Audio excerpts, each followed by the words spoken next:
11:59 at Radio Free America, and this is Uncle Sam with music and the truth until dawn. Right now, I got a few words for some of our brothers and sisters in the occupied zone. The chair is against the walls. The chair is against the walls. John has a long mustache. John has a long mustache. It's 12 o'clock, Americans, another day closer to victory. And for all of you out there on or behind the lines, this is your song. Hey, welcome everybody to the Daily Gun Show. Come to you live every weeknight at midnight Eastern, and we talk about guns, but it's a little late today. John Crump had a show. Is in there with Ghost and Night Strike and Nick, but that one ran a little bit late, so we just ended that, and I'm going live over here. So thanks everybody who joins in. I don't really start these until the last minute, so the alerts don't go out on the YouTube platform. But what are you going to do? So I've got it screen sharing here, and we can go check out the Instagrams. Kind of get going here. I sent out a link to 26 people. We'll see if anybody shows up tonight to chat. It's kind of late, but you never know. Trying to get live chats going again, or late night chats going again. And I'm trying to talk and type at the same time as I eventually find Instagram. So started an Instagram poll. I don't know what to call it. Question earlier. We'll see if anybody responded to that. We got 17 responses over here. So I put up this thing because I'm getting sick of seeing this baby Yoda everywhere now. So I've seen this baby bison, little baby buffalo. So we're called bisons over here. So found this little baby bison picture, and I think that baby bison is as cuter than this little fake baby Yoda. So I put up a thing to see what people would say over here. So I guess I can't sort. All I can do is, I think this might be in order. So looks like we got one vote for the Yoda, another vote for the Yoda. So that's 3 for the Yoda. I don't know how to keep score over here. I guess we'll just go through here.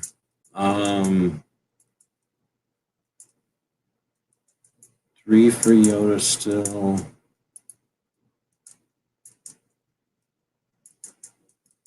And then that's 4. Just a vote for both. So I guess it's not a vote for either. So we're still at 4. And then we had 4 votes for Yoda. So that'll be, right. I can't type in here because I'm not logged in, and I ain't going to log in. So that's 4 votes for Yoda. I thought it was going to be a lot more votes for Yoda. I guess not. Then we'll go through and see how many baby bisons we got. So DTP out here says bison gets the edge for being real. That's what I feel. Then we got baby bison was created to sell baby bison merchandise, which might be the case. I don't know if 38 partisans out here, but it's another bison vote. Another one from whoever this is. And then this one's wrong, but it's another vote for the bison. I don't know if this is a vote for the baby bison, but he has a link and he didn't jump in, so I guess we don't. And then Dead Horse said bison, and another one for bison. So 1, 2, 3, 4, 5, 6. 6 for baby bison. So that's good to see. But I did taint it by showing my disdain for the little puppet. I wouldn't mind baby Yoda, because I don't have a problem with babies or Yoda, but I don't like it when when stupid Star Wars is trying to sell us dolls all the damn time. They know that that's half the Star Wars is the damn dolls. So they just make up dolls to sell them. And that's what this is. Obviously pandering to the cuteness stuff, where this is just a little baby bison. And then it's business being a baby. So nobody's jumping in. So it's 4 minutes. I hope that would take longer, but it didn't. So I don't know. We were in John Crump's chat. At the same time, Gary was doing a chat. At the same time, Gary was quirking Skip. Skip is out here. She had a chat today instead of yesterday this week. Let's see what else we got out there. Yankee had some kind of premiere of some kind of revolver garbage. Looks like Ken's been doing something. Matt's been playing his games. Hosh does his ham radio crash course. That was an hour ago. Oh yeah, Liberty Doll had a video going for a while. I didn't like it. She moved her camera over to where you can see down this hallway, and I think that's distracting. She should move her camera over so that you're just looking at a wall. I seen something about documentaries, and it said that if you're pointing at a camera at yourself or at a person, that you should not be able to see the wall. So that you should be, I think it said like 6 to 8 feet from the wall behind you, so that it doesn't become a distraction. And I think you can see that just in the thumbnails. So like Skip's got this, whatever you call like banner thing behind her. I think that accomplishes it and still puts a logo out there. I think Ken is 100% what we're talking about. Like, boom, he's the focus of this. The rest of it's there for framing or whatever, but you know, he's there. There's Skip. And then we got Liberty Doll, and I think it just is distracting to have the corner back there because I kept looking down there to see what's going on. It's like the kitchen or something back there. Hey, thanks for jumping in. I just kind of start the show off here random. Oh, there's Cycle Camp. Did I get you a link out today? I haven't been inviting Cycle Camp because he hasn't been around. Let me rectify that real quick. I don't know if your mic's working, Skip. Is my mic working? Are we even live? Yeah. Can you hear me? Yeah. No. Yeah, thanks for jumping in. I don't know if you've been on one of these or not. I haven't. So thanks for jumping in. I do them every week or every weeknight actually, but sometimes on Friday I invite more people, and then just depending, you know, what's going on, I'll invite people. So we were in John Crump's chat, and it seemed like a bunch of people were up and about, so I invited pretty much everybody tonight. So yeah, thanks for jumping in. You did your chat tonight. What was up? I didn't watch it because there's so much stuff going on. I was monitoring the chat a little bit, the text chat, but I was like listening to more than one. What was you were just doing something yesterday, or there was a reason for today?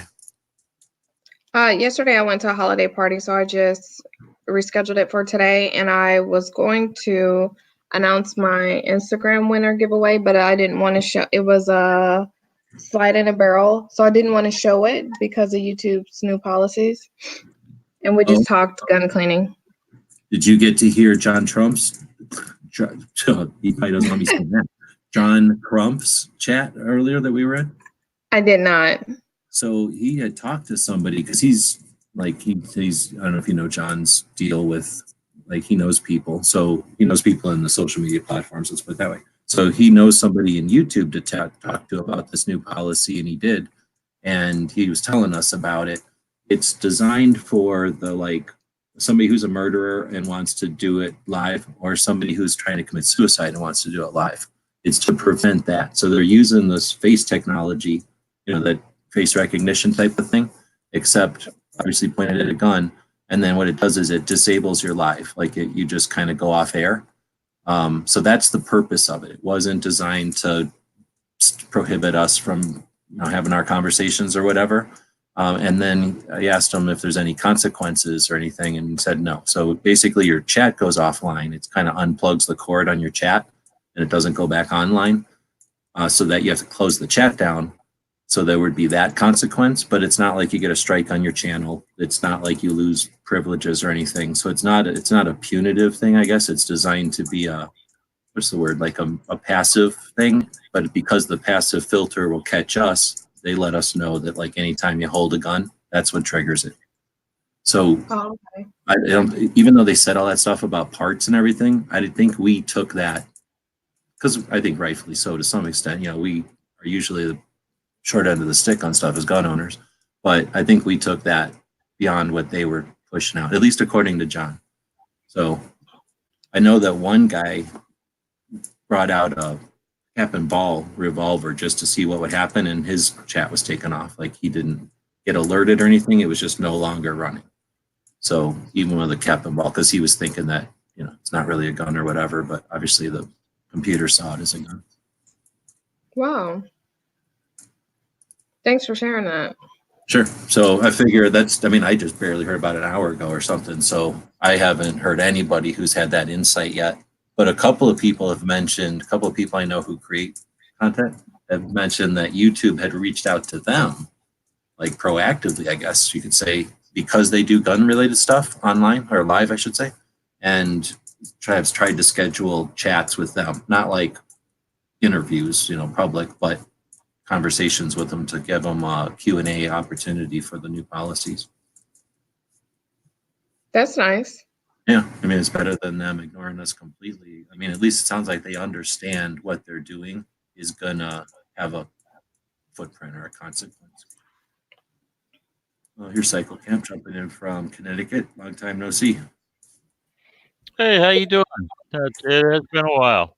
Yeah, so I'm sure it's been since the old stuff. So we used to have Google Hangouts and Cycle Camp was a regular.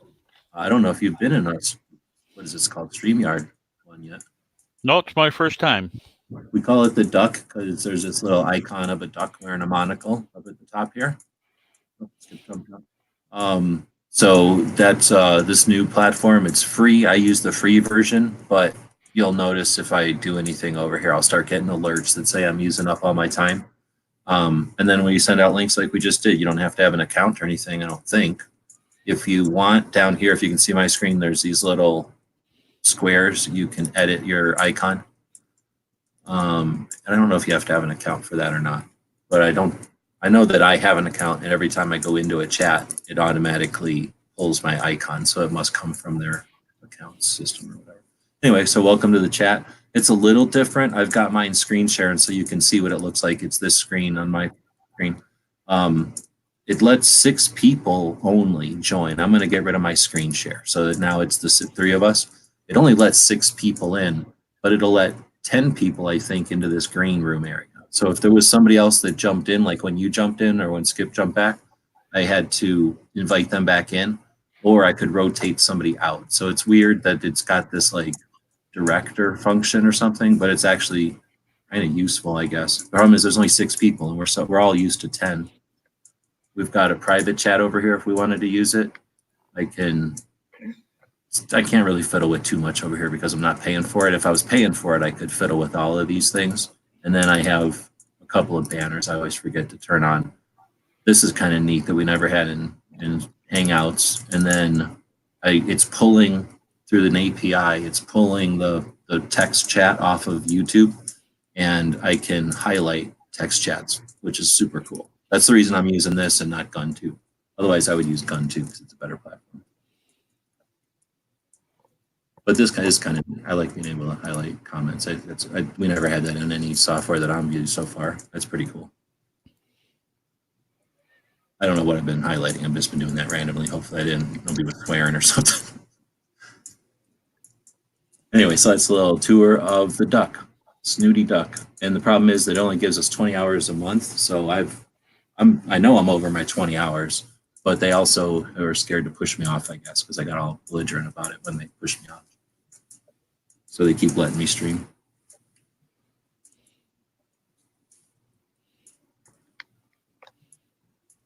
All right, well, got a couple people in here. We got a chat out there. There's 22 people, so technically, legally, I have to stay live. We've implemented a rule with the live chats. If there's 20 people watching, you got to stay live. Oh, see, now I can go off air because somebody left. But yeah, this is about being a conversation. I don't bring a script to this or any kind of format necessarily, other than I tend to make this an alternative to the news of the day so that people at the end of the night, or like this, the end of the week even, can talk about something just plain old guns. We used to talk about on Fridays the industry or tech. But I think we could probably just ask Psycho what's been going on. It's been a long time since you've been around. Yeah, I've been kind of keeping a low profile, boy. Things are getting pretty weird in Connecticut. Uh-oh. And it's not as bad as Virginia, but we definitely have been under the gun, if you pardon the expression. So I've been concentrating on my other hobbies for a while. Oh, okay. So in other words, I was reading more into that. So it's not as though you're being persecuted. You've just decided to do other things that you just whatever weren't chatting about this. Yeah, they're getting weird about, looking at people's social media profiles and stuff like that. So I've been trying to kind of keep a low profile. I haven't been putting very many videos up and stuff like that. That's interesting. Now, you're not one to react like sky's falling, and I don't think you get pushed around very much. You're not inexperienced. I mean, you're definitely one of the people from what I understand, you've been around the computer and the internet since it's been developed, so you completely understand the nuts and bolts as well as the social trends or whatever that have happened over the decades on this thing that you've been using it. And to hear you say that you've changed your whatever habits, your maybe even your preferences based on concern, is that, should I be concerned, or are you reacting way ahead of the curve? You're not trying to incite any kind of panic. No. I'm just some of the new laws that they just passed last year. It's very easy to trip over them, and so you got to be you have to be very careful what you show. Like, I'll give you for instance, like, the firearms that I buy in Tulsa. I bring them home, and that's kind of if they're curio and relic, it's probably not a problem. But if I bring home but if somebody doesn't understand what CNR is, and they see what you're doing and think you don't have the ability to do it, they could just they ratchet out, and the next thing you know, you got the guys with the boots on, knocking on your door, and I just don't need that. Okay, so then, I appreciate the insight or whatever. I never thought about that because I don't live in a situation like that, or it's not imminent or whatever here. Thank you, whatever. But how much of an influence do you think that's going to have? Because I don't know if you're listening, we were just doing a chat with John Crump out of Virginia, talking about Virginia and all the craziness, and obviously other states come up. And, the idea that, I guess I don't know how much you've been paying attention, but, since the dropping of Hangouts, they literally let go of that technology in September. So everyone had to kind of explore, scurry to, and just discover, and then figure out, how to work with these other platforms to stream, to continue our live conversations. With all of that, and then the perceived persecution with policies and changes and different things from the platforms, YouTube mostly and others. Actually, Instagram's crazy different. You don't even see guns when you search anymore. But with all these changes and stuff, we were talking on this chat before this one about the importance or the need. I feel it's super important, critical for us even strategically, to not be dependent on specific platforms. You know me, I've always been an advocate for using the internet and having presence on the internet and using the platforms as tools. But, we need to be entities. We need to be audiences of individuals. We all need to understand the tools here. When something like that happens and you're discouraged, again, with your insight and experience and knowledge and like whatever, again, you're not like jumping off the handle on stuff. If you're willing to change your habits, is that going to hinder our ability to move forward or to evolve as activists and community? Well, it's not going to stop me from giving testimony and, writing my opinion pieces and stuff. So you're still able to browse. You're just hesitating with your contribution of content, but you're still browsing and being aware. Yes, exactly.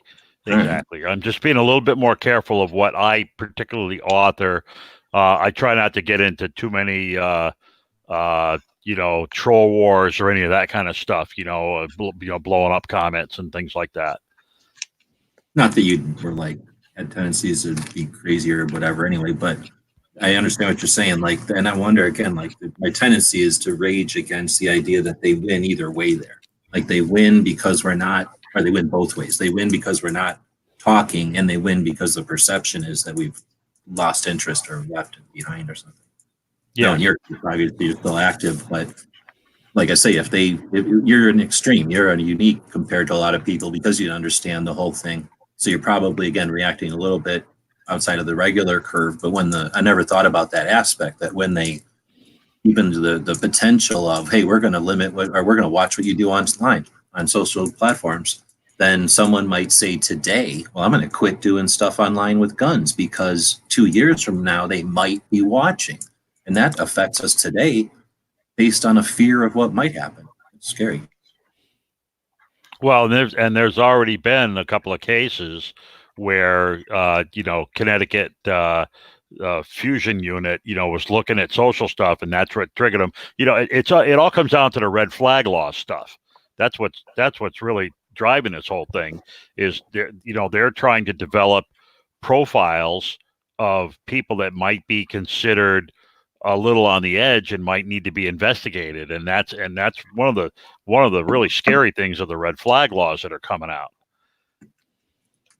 Now, Skip, I know it's late for both y'all on the very East Coast, so I appreciate everybody staying up this late, but I don't want you to feel like we're neglecting you. We have a tendency to just chat and expect people to chime in or talk over us, but I don't know if you have anything to throw in, because it kind of turned into a topic of, I don't know, it's not really censorship, but like censorship through threat. I don't know if you want to throw anything in on that. Not really. I do watch what I post on social. I know that law enforcement looks at a lot of social media, and everything can kind of be misconstrued at times, but it's just something that I'm very aware of, and I try to make other people aware of it as well. I mean, I totally understand what you're saying. Like, if there's a weirdo being weird with a gun, then all right, expect law enforcement to do something. That's what their jobs are, right? Is to be aware of stuff. We get mad at them if they aren't. But at the same time, what you're doing or what Cycle Camp is doing couldn't be more responsible and, useful and informational or whatever. So I never think about it as being perceived the other way, but I guess it's the other But to person. someone who doesn't really know much about guns, Right. Yeah. They can misinterpret what we're doing. And I mean, I just know law enforcement, they're trolling the internet just to find things.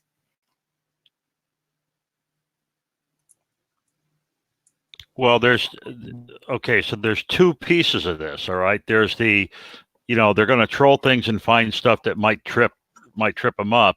And then there's also the issue of, and I'll put this as delicately as I can,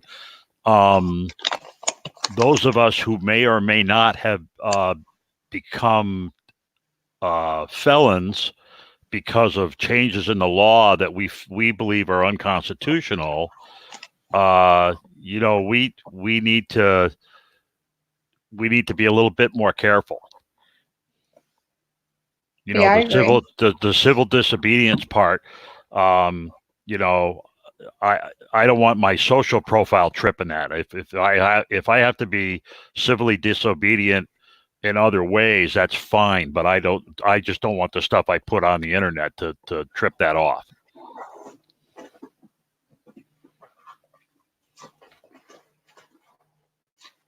Sorry, I'm eating peanuts. I'm being a bad host trying to chew my peanuts here. Ate way too big of a handful. My bad.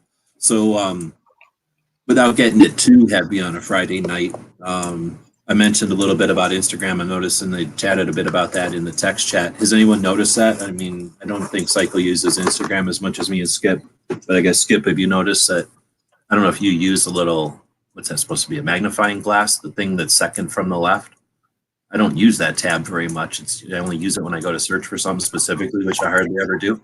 But someone told me about this the other day, and I've noticed normally when I go to that magnifying glass, it's all guns. It's like if I've been posting 1911s, it's 1911s. If I've been posting some plastic gun, it's plastic guns. But now it's just always military. It's all like airplanes and people jumping out of helicopters and weird military stuff. Like they think that because I like guns, I guess I like military. But I was like, wow. And every time I flip over there now, I'll think about it once in a while and flip over. And I haven't seen a gun on that magnifying glass page in weeks. Yeah, I haven't either. I think they changed something. And that kind of bugs me because it's not like I used it, but I don't know. Now, I know that they know literally every single aspect of everything we do on a platform like Instagram that has so few things for us to even interact with. So it's easy for them to track it all. So that means they're not just tracking it, they're tracking the interactions and using that level of awareness to anticipate our purchase decisions, because that's the real goal.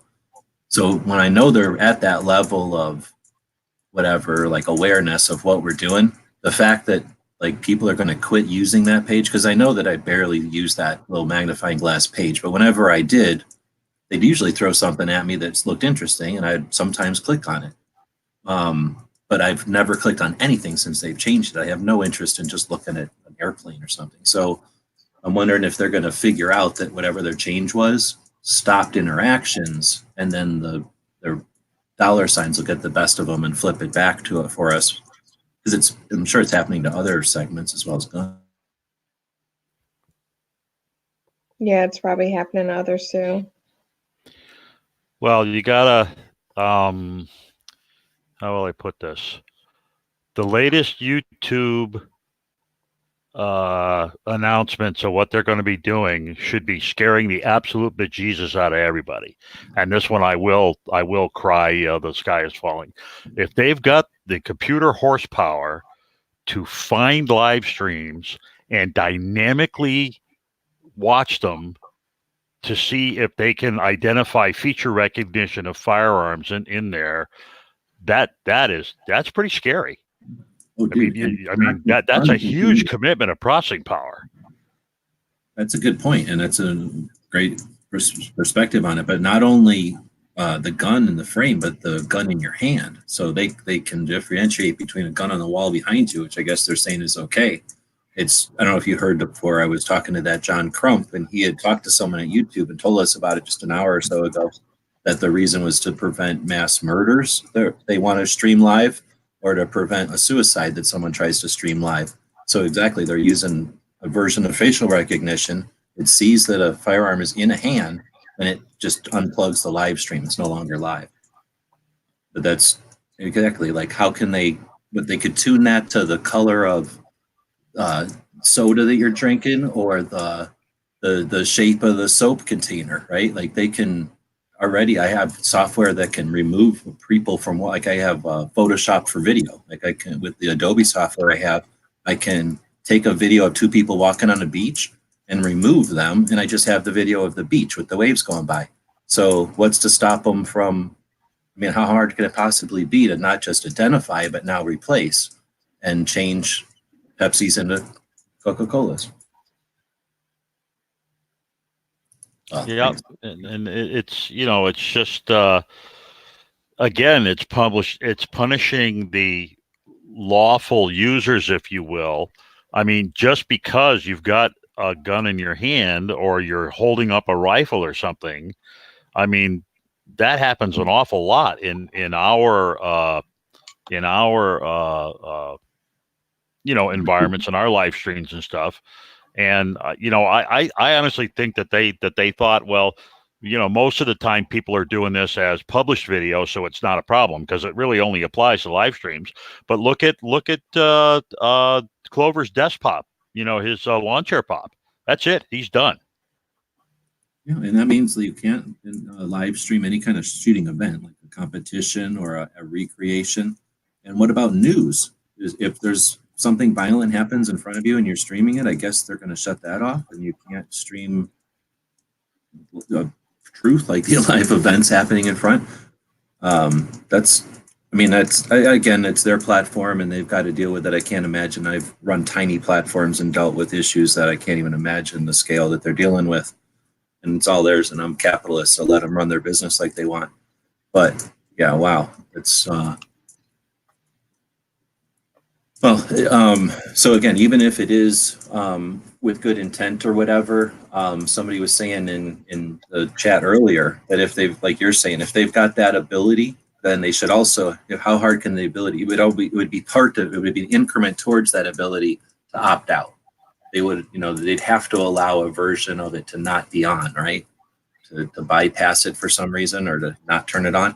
So they should have something, that they could have something on a channel that said, no, I'm going to be using guns, so take me off of this system. It's, or parental, what's the thing for parental controls or whatever? Put it on the kids channels or something. Exactly. You ought to be able to self-identify as a trainer or a person that does live exercises or that kind of thing, so that it's not quite so sensitive to your videos. But again, why would they want to do that if don't forget, there is that underlying thing of, we just want guns gone. We don't want people seeing them. We don't want people using them. And I personally think this is just the first step. I think we'll go after the live streams because we can make this claim that this will help stop people doing, immediate stuff. But there's nothing that stops a guy from having somebody else record, as just happened, right? Having somebody else record his rampage and then put it up later. And when that happens, then they say, well, now, I'm sorry, we're going to have to extend this to regular content too. Sorry to hear that. Even if you got a tinfoil hat on, you're not wrong. Like, that is the case. So even if they didn't intend, or if they do intend, it doesn't matter, because they now have that ability. And well, I guess the best what I'm going to suggest is you have to let them know that here's all the reasons why this was a bad move, right? And like Skip, she can't do the kind of say, like, you use those blue guns in your live streams quite a bit to demonstrate something, and your audience is exactly the kind of audience that is, asking you a safety question, asking you a carry question, and having that blue gun is the way that you can demo it. Obviously, for every human that understands it, it's a inert, solid plastic thing. But the way the computer's going to see it, I'm sure they would turn your stream off now. Yeah.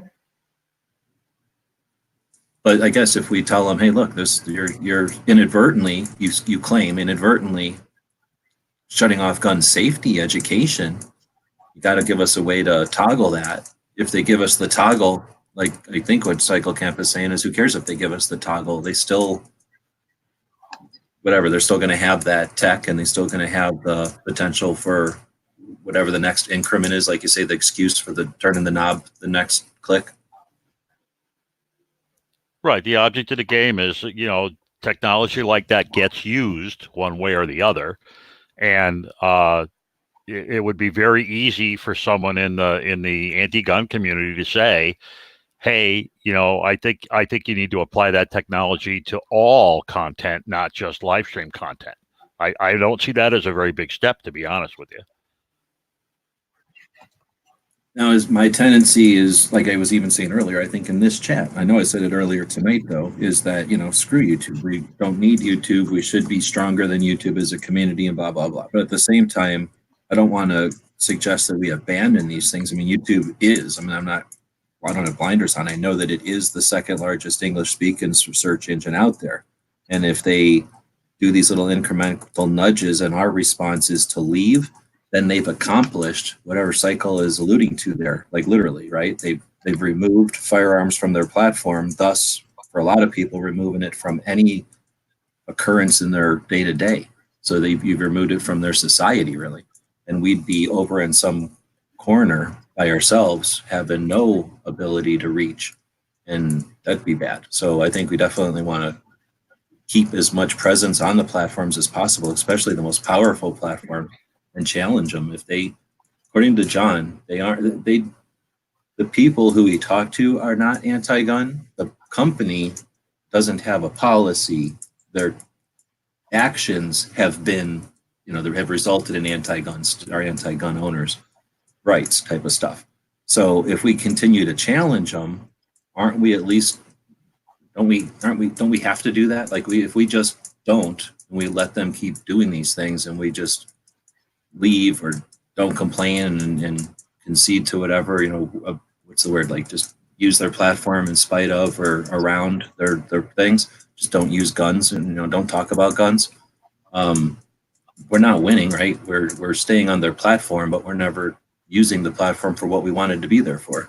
So I think we need to push back and let our points be known on these issues, right? Give them the opportunity to go, oh, sorry, we didn't intend to do that. Let's move that window back a little bit. Or am I crazy optimistic? You don't think it's worth it, and there's another strategy, another tack? No, I mean you have to do the legitimate, exercise your voice and all that stuff. I mean, you always do that first, because that's the way we do things around here. We try to make logical and rational arguments, and we try to get things the way we want to do them. But that didn't help us when they decided to put the rules out there about not having links to places that sell guns. I mean, what the hell do they care if I put a link in there about a sale on a gun, right? Yeah, but it was part of the narrative, and we ate it. We bitched about it, but we ate it, and a lot of the gun channels stopped putting the links, in the their descriptions and stuff and started saying, I'm sorry, I'd like to give you a link, but I can't. And we just put up with it in order for us to at least keep our message on the platform. No, it's a great example, and that's something that we all abide by. I didn't really do it too much, but that's an excuse. Like, we all abided by it, and that's basically exactly what I was alluding to, right? Like, if we all just do whatever they say, then they just keep continuing to push us, and push us. And either we leave, or they win because they've gotten us off of here, or what we are offering is not real useful, and it's not going to attract the people that are asking questions or that actually need the info. Heck, if we're not there as an option, then people just don't even know to question or don't know that there's options out there. Yeah, you can't grow your base if you can't reach people that aren't already in your echo chamber. Right. And that's the other thing that, again, we're looking at these things as with the one single focus of firearms. But if you've got a YouTube channel and it's diverse, or you've got more than one YouTube channel, it doesn't apply. You've got other options. You can emphasize other aspects of your channel and still do some outreach with the firearms part, and still get some things accomplished while being on the platform and dealing with it, or succeed with your other channel and don't try to do everything with your gun channel. But well, I think the good news, though, is they are really coming perilously close to becoming a curator of content now, right? Not only can we curate your content, we have automation that will suppress content we don't want to have out there.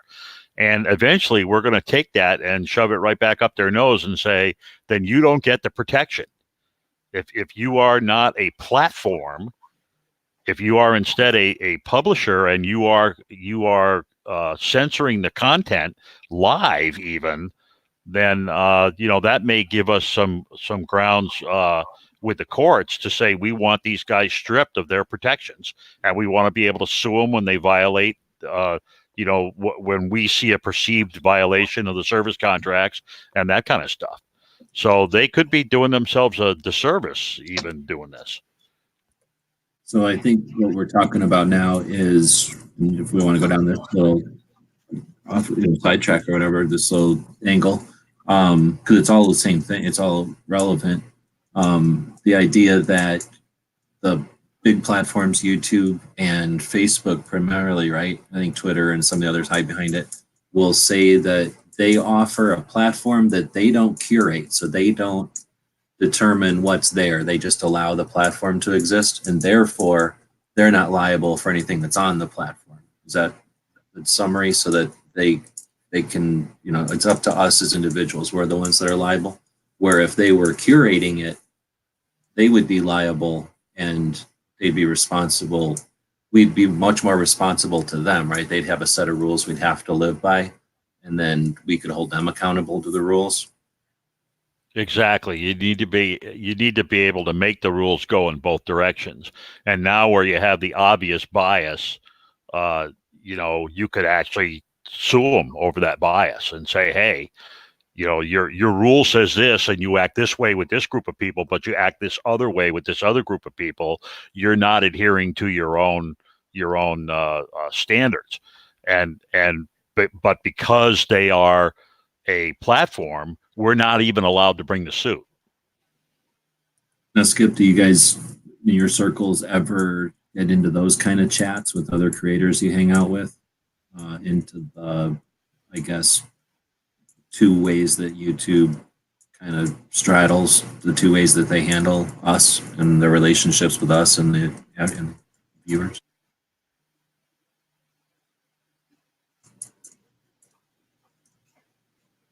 That whole if they're a platform or if they're the library. It sounds like if they're a publisher or if they're a platform. I guess that's the two words that are usually used, right? Yeah, well, that's what PragerU is going after them about, basically, and then them just arbitrarily shutting people off and canceling their channels and stuff. I think we're going to have our day. I'm very interested in the Prager suit because they have a you know, they've been working a long time to build the examples and show, you know, the bias there. We'll see what happens. And they're not a gun thing, obviously. They're just a conservative, you know, conservative values kind of channel. And like politics and, like you say, like a values oriented shows or programming, like political discussion. It wasn't that they showed anything or did anything. It was just what they talked about, right? right, you know, they were just trying to give the other side of you know, how they believe the founders intended things to be, and you know, that kind of stuff. And they were, you know, they've been getting crushed by YouTube. Has just been, you know, striking their videos all over the place. Like I say, Skip, you've got a different audience or whatever to this, and you hang out with content creators that are, you know, in different parts of the country. You guys, you know, you're instructors more, and then you got the military angle more than most people I hang out with. So do they ever think about the platforms and these issues where, like, I don't know, I guess it bothers me, or I guess the reason I'm concerned for the reason I ask is, if we just blindly go forward, we can kind of get, what's the word, like, we can get, like, the bridge can fall out from under us sometimes, like, you know, with some of the YouTube policies and stuff, where people that are not really paying attention can get derailed real quick, where some people are paying super attention to this and almost playing chess, and they can't have any fun because they're constantly strategizing it. I was wondering if you guys give much attention to these aspects. Yeah, the people that I deal with outside of the gun community, they don't really have these issues because they're more mainstream. Now, when you're talking, I know that you've got like memberships with WOMA, right? And those are mostly, I don't want to say mostly anything because I don't know. Back in the day, it seemed like they were mostly just outdoors. There was some guns, but it was, if I'm assuming right, like you're talking like those kind of affiliations, or are you talking like other types? Are you talking about like Women's Outdoor News? Yeah. I guess I said WOMA. Sorry, I meant Women's Outdoors News, but it's a news affiliation, or it's a network of what, reporters and writers that are female. Yeah, I don't really, I guess, talk to a lot of them, but when it comes to the other outdoor stuff, you know, it's not as bad. But some of the other stuff is gun related, and they're very strategic about how they put their stuff on YouTube. But then the reach is definitely a problem. And that's the other thing, is when, especially with females, because you've got, I'm guessing, either people that are coming in for, like, fresh, like that don't have any coaching or any advice given to them, and then you've got wives and daughters and people that got tons of advice and they're seeking their own information, right? So you've got like multiple different people seeking for you, and then you've got, you know, your outreach that you're trying to find people. So again, that's got to be different, because I don't know, the people that are watching my stuff are probably watching, you know, different videos than the audience that watches your stuff. And I'm wondering, we must be getting affected in similar ways, but it can't be the same ways, right? Yeah, my organic reach is very, very low, but I really count on kind of being a little bit of everywhere to kind of counter that. Multiple And then platforms. also communicating with other people outside the gun community to help with the reach as well. That's interesting. So you mean by being everywhere, like Instagram and Twitter and all the other platforms that are out there? And then having a true podcast as well. So then I associate with other podcasters. So then would you say that, I don't know, I know I'm throwing this one at you in the middle of the night on a Friday night, but would you say that you could give a percentage? Is it like 50% from the non-gun, like real life interaction with, like you say, podcasters and people that are in the biz or in the, that you come across? Or is it 50-50 with traffic from online? Or is it 40% online, 60% real life, or vice versa? Or is it possible to make that kind of? Well, majority of my stuff is online because in person, I really just work. I don't really get to meet people in person other than them taking my class or if I'm going to a live event. But Okay, so that kind of answered my question. It's not like you're 90% of your free time, you're out there doing your thing, shaking hands and getting people aware of you by being out there. You're depending on, like a lot of us, the abilities of the internet to let people find you and you locate them at the same time using all the different things we've got. yeah, I want to say probably 10% of my time is actually out networking, meeting people in my local community, and trying to do community outreach. Now, if you're counting when you like do classes and stuff, or you mean an additional? No, I don't count classes. Like I actually go out to networking events. I go out to women's events, and then I educate people that I do come across. I like random places. I'll like strike up a conversation. Yeah, just having the mindset right and kind of figuring, hey, this is the right time, and this person looks like, in my experience, this is a person who I can have a little bit of a back and forth with. And it's not going to turn into a fight or whatever, right? And then sometimes it works probably, and sometimes it don't, but it probably works more often than not. At least that's how it Yeah, works. and sometimes it's like we were out at dinner and we were out at, I think it was like a hibachi grill, and the lady that I was sitting beside, her and her friend were talking about their favorite podcasts. So then I kind of asked, oh, what kind of podcast do you listen to? And then I was like, oh, well, I don't know if you're interested in this, but I have a podcast about this. And then they were like, okay, we'll definitely check it out. We were just talking about the fact that we need to take a class and learn how to protect ourselves. So this is awesome. Oh, right on. So the podcast conversation turned into like, oh, we were just talking about this other thing that I didn't even know you did. Uh-huh. That's awesome. Yeah. See, as you were saying that, I was thinking about just at Thanksgiving and listening to my family who never care at all about what I do. Who, most families don't care at all about what they're doing, each other are doing. So they were talking about podcasting and stuff. And as you were describing a conversation, that flashed back. And yeah, as soon as somebody starts talking about podcasting in front of a person who podcasts, a lot of stuff goes through our mind. And it's so weird to not have the conversation in front of you have anything to do with the topics they were talking about sports or something, which is just completely foreign to me. So I was just like, oh, weird. It's just, I'm so gun centric, I guess. That's an issue some of us have. I definitely have.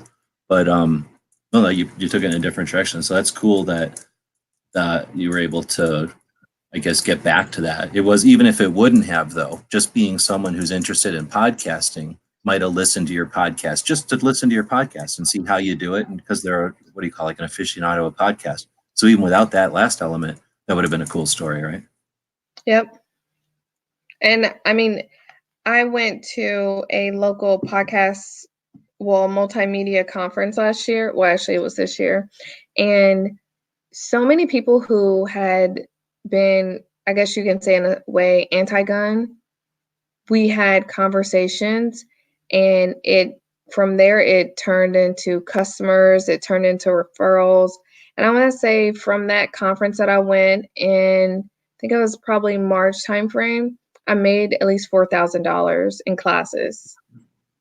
From students, like that many students. That's awesome. You went there with Ken?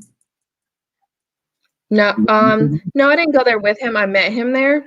Okay, because I remember pictures on Instagram, and I don't talk to you enough to know who you know. But I remember that you did that, and one of the things I've been wanting to have you on a chat is because I was curious, if I can ask this personal question, was that something you pursued, or was that something that like the Women Outdoor News suggested, or I just was curious because you never really talked about that aspect when you were talking about it when you were actually at it.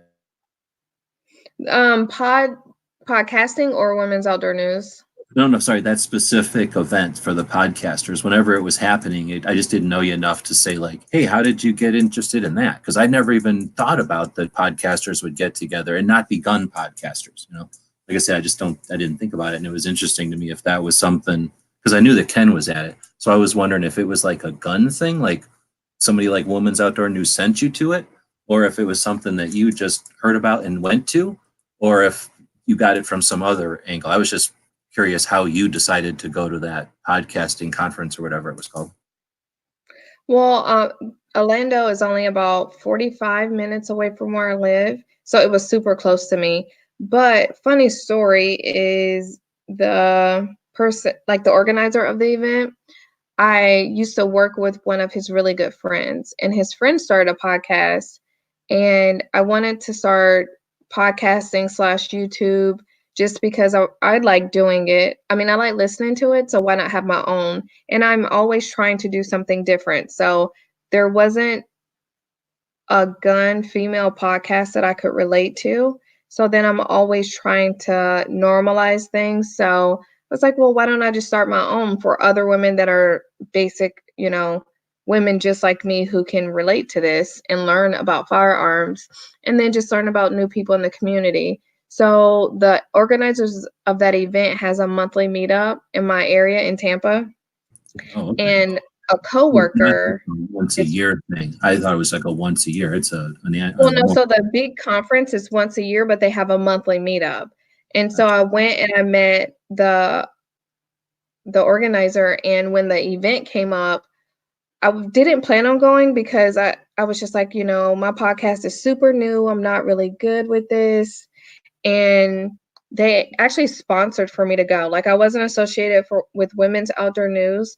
They said that they really appreciated what I did and they felt I was genuine. And they sponsored a ticket for me. And the tickets were like $300.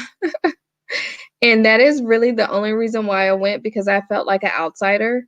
And no one really would have ever expected that I did anything with guns. And people were like, oh my God, you do what?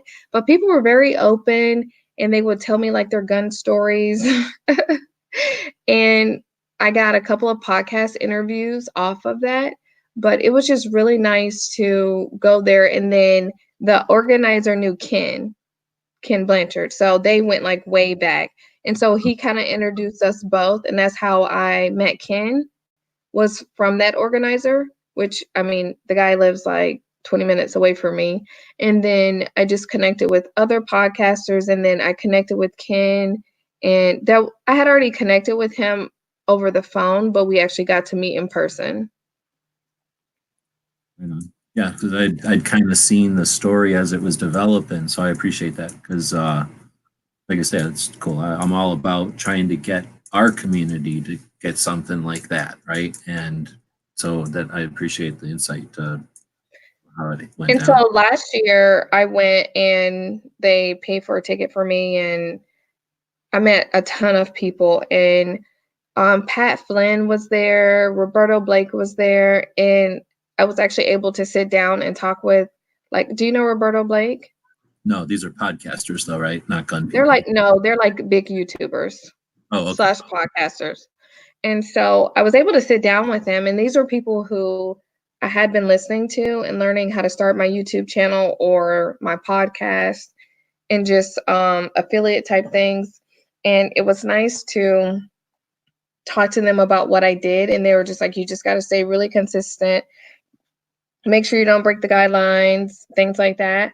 But this year, the organizer wanted to start something military affiliated, because there's a lot of like military podcasters or veterans. And so this year they're doing a military con, and they have the pod fest on the back end, but like the first day is all military or not really active. It could be veteran or anything like that. So I'm actually helping one of the, I guess, main people for that. So that's really nice. And I mean, I'm sure the gun community can do something the same, like kind of hop on something like that and make it our own. Definitely. And it sounds like if they're diversifying or what's the word for focusing on a segment like that, then perhaps they can help with that. Or, if they're interested in continuing to approach markets, or I don't know what to call it, focused, whatever, things like that, maybe they could help create something. Because I think one of the issues too is when there's something that's unknown or not been done before, how do you get a bunch of people to get on board? But that sounds like something that's, again, it's already established and now evolving. That's super cool. So that's it'd be in Florida again, the military. Okay. It's in March. I think it's at the beginning of March. And I found that because when I originally went there, like the first night, and I was talking to people, some people were very closed-minded to guns. And I would ask a question, like we were in a hotel lobby, and I'm like, so what would you do right now if someone walked through that door with a gun? And they're like, well, and I'm like, well, I know what I would do because I have my gun, and no one ever expected me to have one. And just talking to people on a basic level, like basic safety, like not really talking guns, because I found that when I open up with guns, people are like, oh no. But then when I open up just talking to them on a normal level and then start to introduce guns, then people are more open to it. Well, I don't know. I mean, there's no way to know, but you've got such a different opportunity, I guess the word, because yeah, you've got so many ways that you can start a conversation with anybody. And then you are such a good ambassador for the firearms community that yeah, it's awesome. So, and that's the best thing is that you're not, I mean, not the best thing, but it's smart, I guess, or I understand why you're not leading with guns because that's got a perception to it and it's going to taint everything after.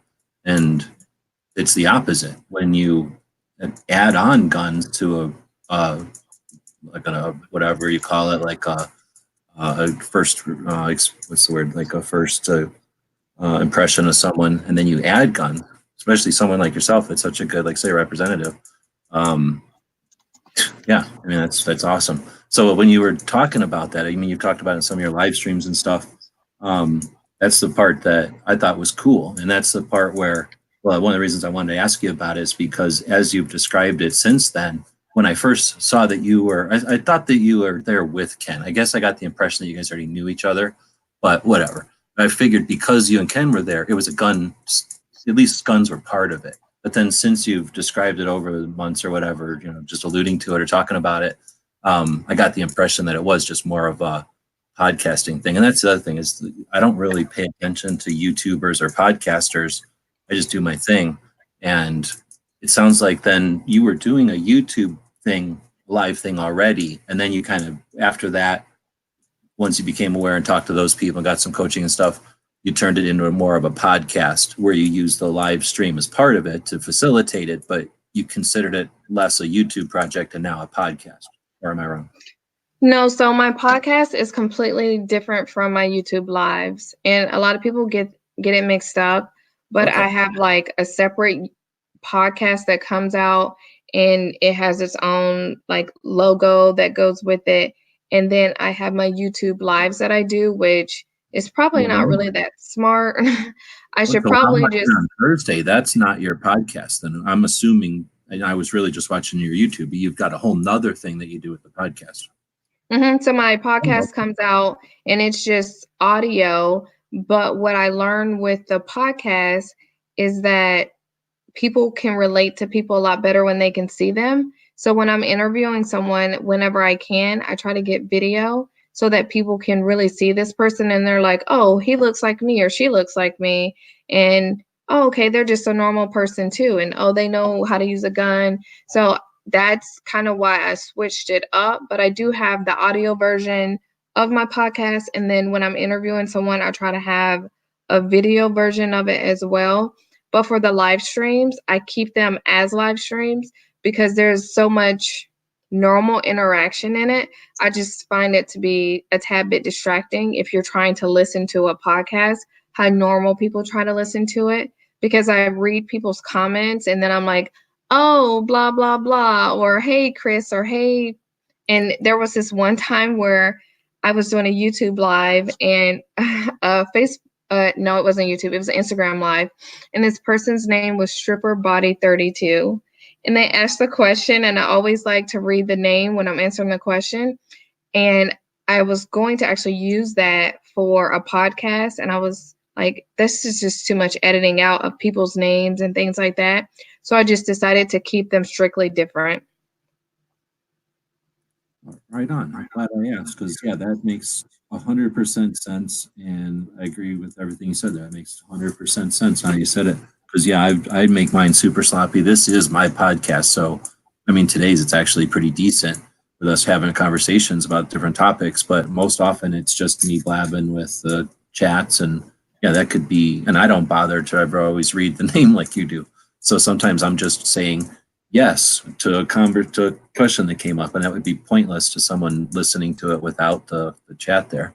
So that's cool. So let me ask, if you don't mind, I know we're an hour into this, but do you do your podcast then on YouTube and then shove it to someplace, or do you record the podcast on software and shove it to someplace, or do you run it live on another platform that becomes a podcast? No, so I record it, and I record it in my closet. I record it, and then I edit it myself, and then I upload it to Libsyn. It's the streaming software that I use. Not the streaming, sorry, the hosting platform that I use. And from there, I push it out to all the platforms that I want it to go to. Right on. So you create a sound file with software in your house, and then you push that onto the cloud or whatever, that system, and then it distributes to all the platforms probably. And then you do that like on a specific day. I do it every other week. I was doing it weekly, but with me having a full-time job, it just got to be too much. And I really want to focus on putting out a quality product versus just putting out a product. And now I'm finding that if I don't really batch record, it becomes a really big headache. Yeah, it's just like anything, right? If you're going to have to pull all the stuff out and do it, then do it 6 times real quick instead of pulling all the stuff out and putting it away 6 times, because it takes all your life away. Absolutely. Now, if you don't mind me keep bugging you with questions, with the podcast, is that a professional like satisfaction thing? Like you want to have a decent podcast, or is it got a return? I know you mentioned getting some students, so you've got a revenue generating aspect that some people might not be able to emulate completely, but whatever, fill in the blank with your own revenue generating thing is and even if I don't consider revenue the only satisfaction or profit you can get out of a project, but since I now understand that you've got the podcast going separately and how you're doing it, do you do that because of the artistic, like the satisfaction, you want to have a nice podcast, or is it lucrative? I honestly do the podcast because I know how much I listen to podcasts, and I've literally grown my business from listening to podcasts. Like everything that I've learned, even learning how to grow my social media, I learned that from podcasts. And I felt like if I could reach one person from podcasting, then it was going to be successful. And, people just kind of scroll through different platforms and find people, and networking with other podcasters and just having something that's out there, I just felt like it would be worth it. And I don't do any of this really for the money, just because I have a full-time job, and I don't monetize my podcast in a way that most may monetize, because I don't have the time to monetize it. And I mean, I'm sure you know this as a content creator, when you start to bring in money and when you start to bring in money, it's a lot of headaches that are associated with it, like a sponsorship. There's obligation. Nobody just gives you money. There's no grants. Yeah. And so agreements. Yeah. I personally, there's a lot of things that I don't do just because I don't want to have the obligations to companies or things like that. But it's really the personal satisfaction of knowing that I'm putting content out there that can help someone. And I've just met, so many different people from podcasting, even like a 10-year-old little girl who was just inspired by me just because her dad just so happened to listen to my podcast and she heard it. Love it. Yeah. Awesome. I appreciate the answer, because I wasn't sure, because it sounds like you're doing everything professionally, like well, and yeah, I appreciate the insight. Would you say that as far as like, and I framed it poorly by putting the money out there, because I don't really care about the money, I guess, as far as like whatever else you consider return, like views or comments or just interactions, would you say it's like 50-50 with your YouTube efforts and your podcast? Does the podcast hold its own, or is it just, again, it's there because you want it to be there and it's not that difficult and you can appreciate it? The beginning of your question kind of, I didn't hear it. Okay, so just percentage wise, like as far as like views and new viewers or comments, however they're, without judging money, I shouldn't have put money in there. Just as far as like getting people to you or finding new people, does that come 50-50 from the podcast and then the YouTube efforts? Or is it a different percentage? Or is it possible to figure that out? Because I just haven't done podcasting. The reason I asked, I haven't done podcasting specifically. I've only done YouTube and shoved it to podcast. And since you're definitely doing it in a different way, I'm just curious the results from it. Like, because I've just never pursued it. So I'm wondering, do you get feedback and comments and the real life human interaction that makes project worthwhile? And I don't get a lot. I don't get a lot of that, but I do get a little bit of it. And I think more from YouTube, but I think for my YouTubes with it being live, people actually get to see me. And a lot of people don't interact on a live, but they're there.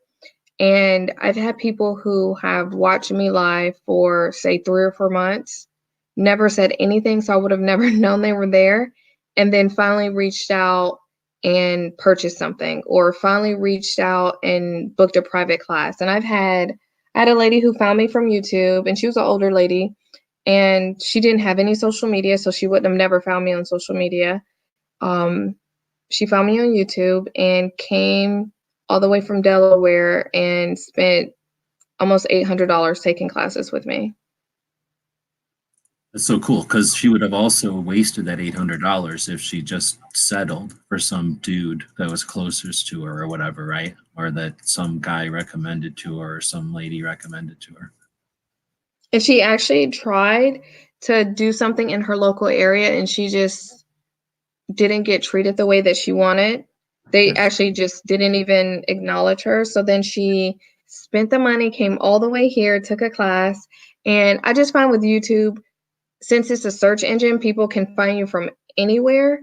And I've had a lot of people find me, and it's really just paid off. So although I may not be making a ton of money off of it, just as long as my business is kind of self-sustaining, then that's fine with me.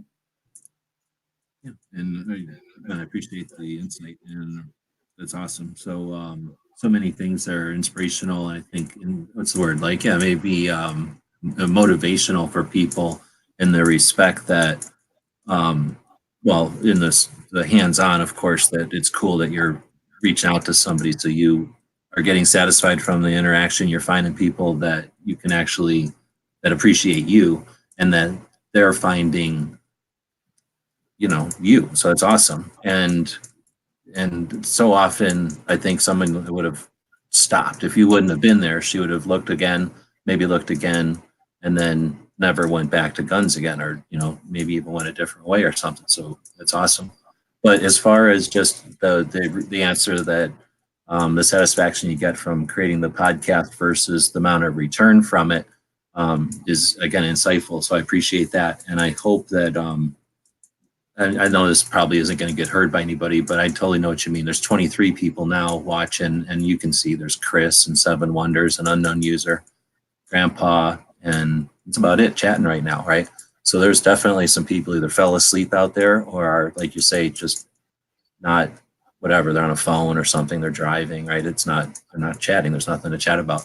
So that's awesome. Hopefully in the future I can get you on when I start doing interviews again. Because I'm learning a lot right now, but I would like to give you a chance to put all that out there for people that listen to me, because I'm trying to talk to people who are debating or in the fight, creating content or deciding whether they should keep doing it. At least I hope that's the people I'm reaching. And your insight, I think, would be broaden their scope and then also give them some idea and some motivation. Again, you've got an interesting, I don't know. I know you're not doing it for the funds or whatever, for the job. You got a pretty decent job, 9 to 5, and thank you for your service there. But the idea that you've got more than just the affiliate links to provide to people. And, so you happen to know guns and firearms instruction, but there's other things that people can offer. What if it was just cleaning instruction and it was some sort of a private live cleaning instruction off air using the YouTube Hangouts? Almost anybody has enough know how to offer that service to a new person, right? So the way that you're doing it with a service is, I think, interesting. The way that you're helping fund your projects, like you say, being a wash, we could have I literally could talk to you for hours about, there's so much more to what we're doing than just a wash. I mean, you're leaving behind something of value. Somebody could, buy and sell baseball cards. Did they really change the world? You're leaving behind something of value. So a wash is debatable. I think you're definitely coming out ahead.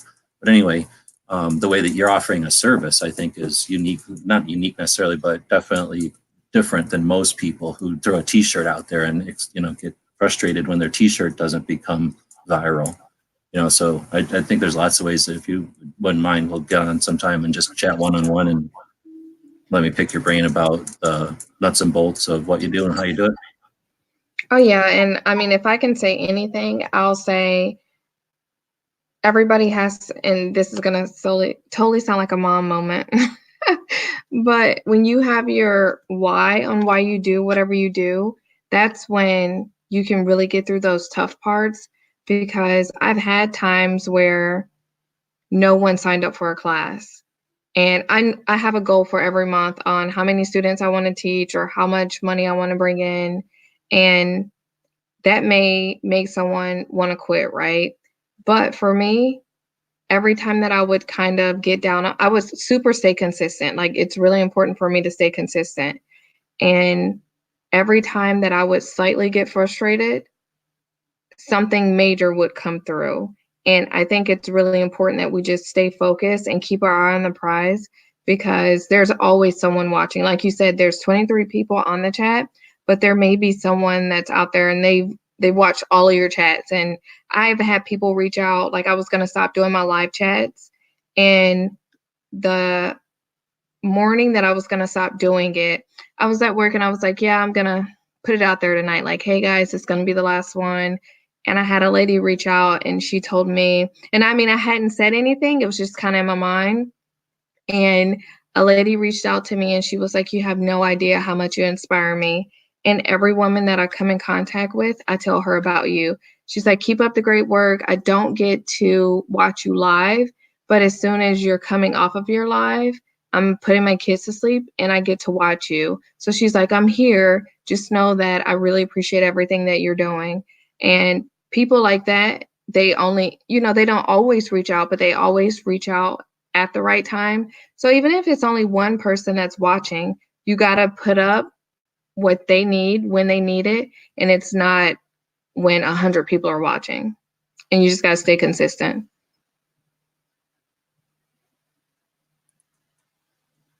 Giving a pause there, respect, but yeah, I want to tell you, I'm a dude, and yeah, I respect what you're doing out there. You inspire.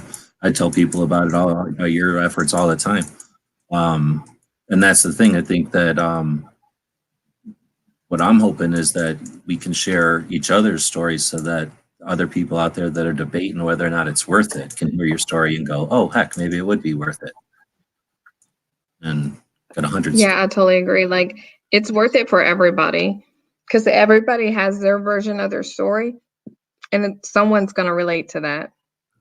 Seriously, like every time I find somebody new that's doing something awesome out there, it's because they're them. And it's not because of what, I mean, we're all doing the same thing. We're trying to get people to be aware and to be safe. That's about it, And then, got a couple of different ways of doing it, but it's just all how we're saying it and who we're reaching.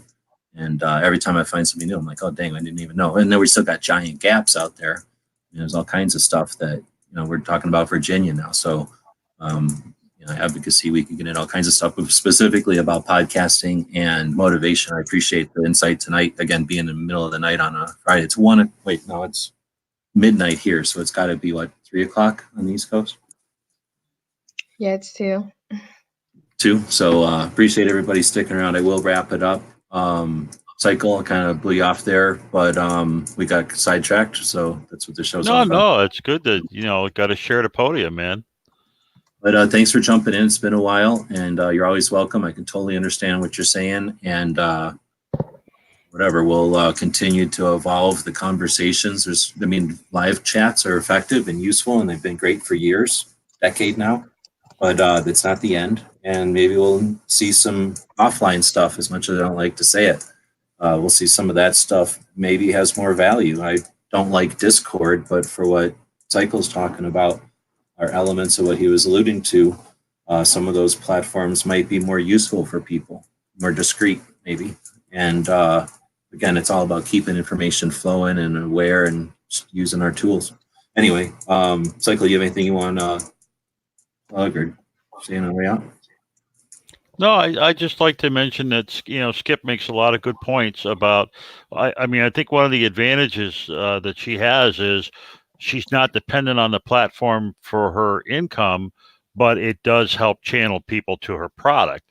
But if something happened and she lost it, she could move someplace else and get it. So she's almost in the best of all worlds, because she's not monetizing directly through her use of the products, and so that keeps the platform kind of at arm's length. You know what I mean? She's not doesn't need it for her survival. We're mansplaining what you do. Yeah, but I think that's pretty cool. I think it's pretty interesting that I'm into more like milsurps and old guns and stuff like that, and at least a couple of times a week, I get a comment and a new subscriber, and a comment and a new subscriber. And I haven't put a video up in a couple of months, but I guess I have enough of them out there that people are still tripping over them. So I guess I am going to have to put something out. I did buy a couple of new guns. You know me, I'm always buying new guns. So I guess I'll have to put a couple of show and tell videos out there. Right on. And eventually additionally, we'll continue to all effort to change the crazy laws in Connecticut like we have. So like we continue to do in other states that are getting abused by this stuff. And I appreciate it. I was just going to say, as you're mansplaining Skip's efforts, when you mentioned monetization, again, Skip's got a 9 to 5, so you're definitely not dependent on the YouTube, so you're not dependent on the recipes, like I always call them. But from talking to you, it sounds like obviously you're not dependent on YouTube for your satisfaction in your projects. And I think that might have something to do, if I can mansplain a little bit, I wanted to add, might have something to do with the way that you're doing it, because you're asking ultimately if people are interested enough to then are close enough and able to meet up with you in real life, and you can take that interaction, that conversation to real life and interact with people. And that's satisfaction at a real level, like a real life level, where if that's what you get out of it, it's not about money, it's about a value for your time. And that's the ultimate value for your time. So the way that you're doing it, I was saying it's interesting because you're doing it as a service, but now that Cycle said that, I think it's also super valuable to offer your example, because even obviously people don't have to do exactly, but they're not going to be you, so they can't do exactly what you're doing or where you're doing it or how you're doing it. But if they come up with something, just like Tony, right? Tony Simon, he brings people to a real life event. Maybe that's another element that Cycle brought up that I felt like doing a big rant about here. But the idea of you bring people to a real life thing, you've got a much better incentive to deal with the people. So YouTube and the comments and the drama and all that some people I think feed on, they need that. You have no interest, you have much less interest because of what you've got on the other side. Yeah, it definitely takes up a lot of my time. I mean, I have 2 kids as well, and my husband's active duty as well, but it takes up a lot of my time to create content. And I've noticed, so I did a live event, and a lady who had been watching me and it seems like 3 months is like the magic spot. Older lady had been watching me for about 3 months. She came to the event, and at the event, I did a free mini class, like a free intro class to handguns. And she stayed after, and she let me know that she came because she wanted to see me in real life. She had been watching my videos, but she wanted to kind of see how I taught. And before she left, she let me know she would be signing up for a class with me and that she was very impressed. And so a free event, they didn't have to pay anything. I paid for the ammo, had a couple companies donate some products, but that was just a lot of my time that went into that. But then the return on it was phenomenal. I mean, I had a guy who wants to become an instructor, and he had been following me, and he came in town just for the event. He brought his wife, who was not into guns at all, and it was kind of like an issue in their marriage because she didn't want the guns around kids. I sat down and talked to her, and when she left, she's like, I love that lady, and I want to take a class. So he's like, thank you so much, Skip.